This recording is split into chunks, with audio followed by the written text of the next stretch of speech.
What's your favorite love story? Whether young or old, male or female, and regardless of cultural background, let's face it, everyone loves a good love story. And why do you think Disney continues to make such a huge profit out of princess tales? And why would Korean drama be such a hit? Even if these are not your cup of tea, you would surely love heroic war classics of brave men who fight for love. There are all kinds of love stories, but did you know that the story of Exodus is a love story in essence?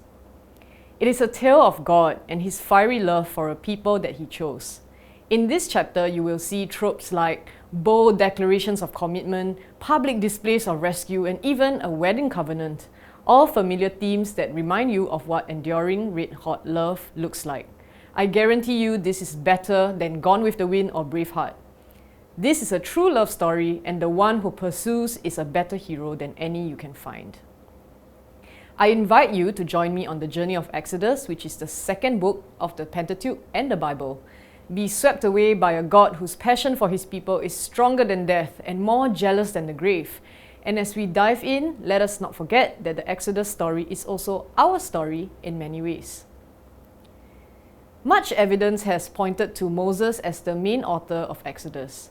This book, part of the Pentateuch, was thought to be recorded during the Israelites' 40 years in the wilderness and addressed to the 12 tribes of Israel as part of the law under the theocracy, that is, the rule of God.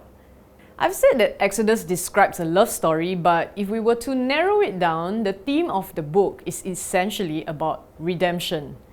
Its English name is derived from a Greek word, exodos, referring to the Israelites' departure from their bondage in Egypt.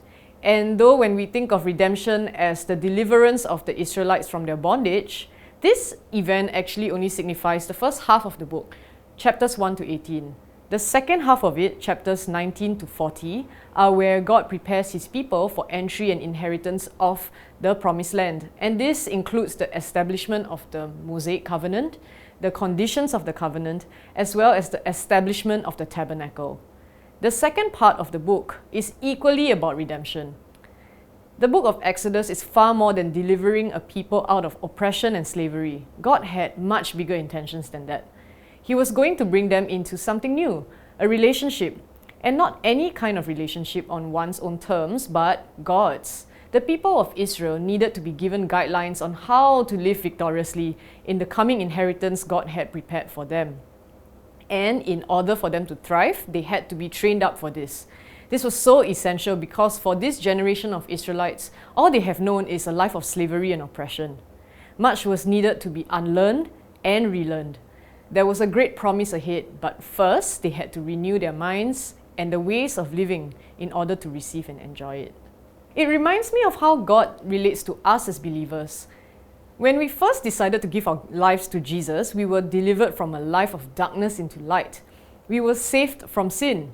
However, God doesn't just want to leave us at that. He wants us to be renewed from the inside out so that we will be able to enjoy the great rewards of our salvation, not just in this life, but in the life beyond this age, our ultimate promised land.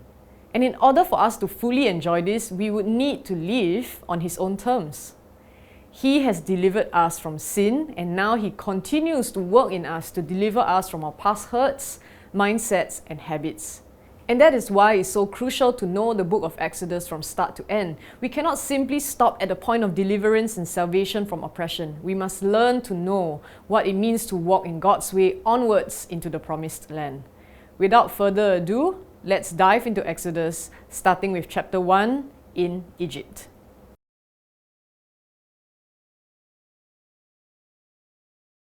Just as Genesis ends with God's chosen people residing outside the land that was promised to them, Exodus begins with this group of people having expanded into a large family, but the tides have turned for them. What had seemed to be a place of refuge and protection for them has now become their place of bondage. So Joseph and his generation have passed on, but the children of Israel have multiplied under the Lord's hand in Egypt. Now, a new Pharaoh has come into power, and he is threatened by this group of foreigners that are multiplying in the land. And as such, he orders for an oppression over the children of Israel by causing them to labor hard. Later on, Pharaoh even decrees for every male Hebrew child to be put to death. One day, a child is born into a Levite family. Hoping to keep him alive, his mother puts him in a basket, coating it with tar and pitch, and sets him in the reeds of a river. Eventually, this child is found by the daughter of the Pharaoh, who fortunately takes compassion on him and takes him in as her own. This child is Moses, and his life is preserved as he grows up under an Egyptian household. However, the truth of his heritage cannot be escaped. So he begins to see the injustices towards the Hebrews, and one day he tries to rescue a fellow Hebrew from the hands of an abusive Egyptian. He takes justice into his own hands by killing the Egyptian. And this deed is exposed by the Hebrew the next day, and eventually the Pharaoh finds out about this. Apparently, word travels down the grapevine rather quickly in Egypt. So fearing for his life, Moses runs. And he escapes to Midian, and this is where Moses' new life begins. He serves the daughters of a Midianite priest who gives one of his daughters to be married to Moses. Moses has a son, and his new life and identity kicks off as he lives as a shepherd in Midian, tending the flock of his father-in-law. During this time, the children of Israel continue to be oppressed under the heavy hand of the Pharaoh and his Egyptian guards, and they cry out to God for deliverance. And God hears their cry and decides that it is time to raise up a deliverer.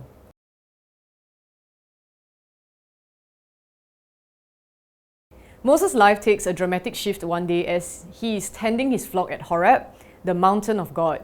He sees a flame of fire amid a bush. As he goes over to check it out, the voice of the angel of the Lord calls to him, and he now introduces himself. I am the God of your father, the God of Abraham, the God of Isaac, and the God of Jacob. God has revealed himself to Moses by declaring his relationship to the patriarchs. This reminds Moses that God is the God of the covenant, and his covenant with Israel was still valid and important. This wasn't a new God meeting Moses, but it's the same God that dealt with his forefathers, Abraham, Isaac, and Jacob. The Lord gives a command to Moses, and we hear this beautiful declaration. I have seen, so I have come down to deliver the children of Israel. I can imagine Moses listening, and he's struck by the compassion of this God of his forefathers. The holy, preeminent God, who is other than, is burning with emotions for his people and desires to take them out of their plight. I am sure that Moses is struck by the compassion of the Lord, and there are many feels in his heart until the tides turn when he hears these words, Come, I will send you before the Pharaoh, that you may bring my people out of Egypt. Sorry, what? I thought you said you will be delivering them. And God says, yes, I will deliver them, but I will send you to do the job. Whoa, that escalated quickly. At this point, the insecurities begin to arise in Moses. Who am I that I should go? Moses feels unqualified for the role. He's saying, hey God, this is way above my pay grade. I can't possibly march up to the Pharaoh and make demands. But God is not one who makes mistakes. He knows who he is commissioning. In this burning bush discourse, we can observe the way that God responds to Moses through his doubts and his excuses. So first, Moses acknowledges his unworthiness, but God responds, I sent you and I will be with you. Next, Moses expresses his ignorance, but God responds, I am who I am. Say that I am has sent me to you.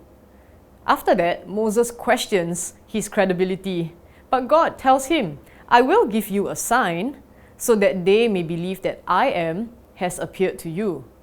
And Moses doubted his ability, but God responds, now go, I will help you speak, and I will teach you what to say. But at the final part, Moses actually deflects his responsibility and asks God to send someone else. And God responds, Aaron will speak to the people for you, and it will be as if he were your mouth, and as if you were God to him. In fact, God is angered by Moses' response of unwillingness, and it's a wonder his anger does not strike Moses dead. But so, Moses' new journey begins, as God sends him out on a mission to deliver Israel from bondage. As we wrap up the beginning of the story, here are some lessons we can pick up from the story thus far.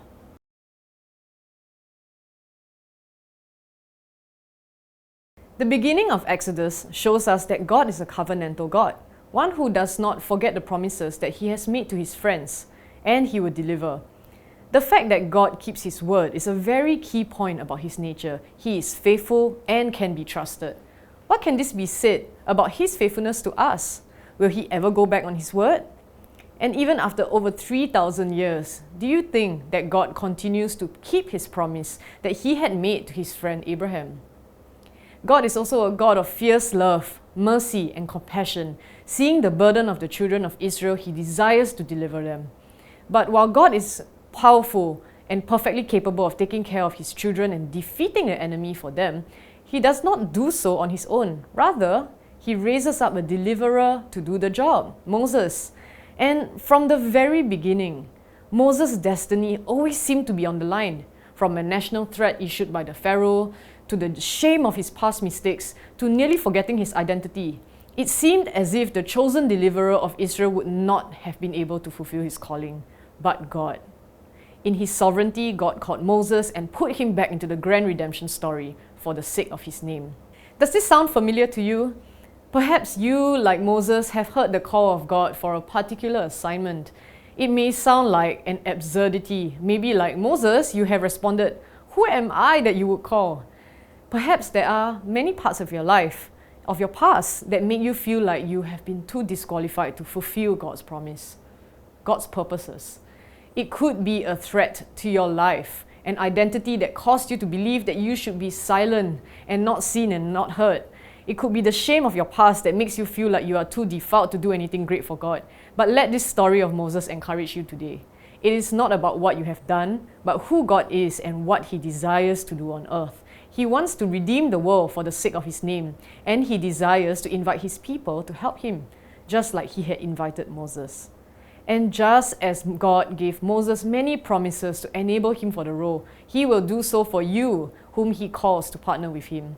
He will not leave you in the lurch or to your own defenses. As we see through the rest of Exodus, God will always empower and help Moses along the way, and this is a promise for you too. So will you say yes? Or will you be like Moses, making excuses not to be a part of it?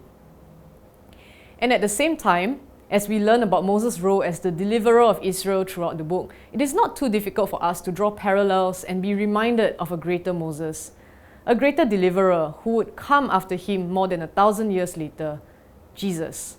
Just like Moses, Jesus' life was nearly taken away from him by a jealous king who too issued a decree for all baby boys to be killed.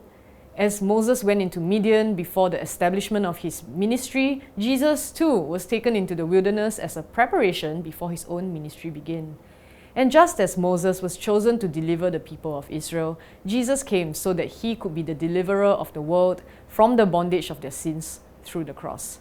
Jesus' mediatorship will be the only way for the people to reconcile the intense holiness of God and his compassionate mercy.